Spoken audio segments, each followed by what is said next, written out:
In this section, we'll look at the modern way of accepting payments in Stripe using the Payment Intents API. This API is relatively new to Stripe, and it's there to replace some of its previous APIs like charges. The reason Stripe needed to replace these older APIs was due to new regulations about strong customer authentication and 3D Secure in Europe. I'm not going to get too into detail about that, but it basically boils down to certain payments need to be authorized with the actual credit card issuer. That means as a developer, if you try to charge a card, there are some cases where the actual user might have to go and log into their credit card account to authorize the charge.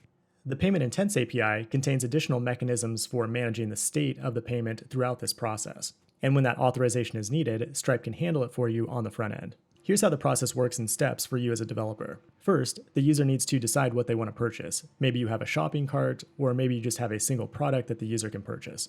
When the user gets to that point, you will create a payment intent for the amount that the user intends to pay on your server.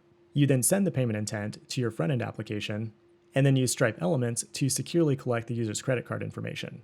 At that point, you're able to send the payment method along with the payment intent to Stripe and tell Stripe to attempt the charge. If the charge is successful, Stripe will send you a confirmation. But if it needs additional verification, Stripe will pull up a pop-up window prompting that user to log in with their bank. And after they go through that process, Stripe will then finalize the payment.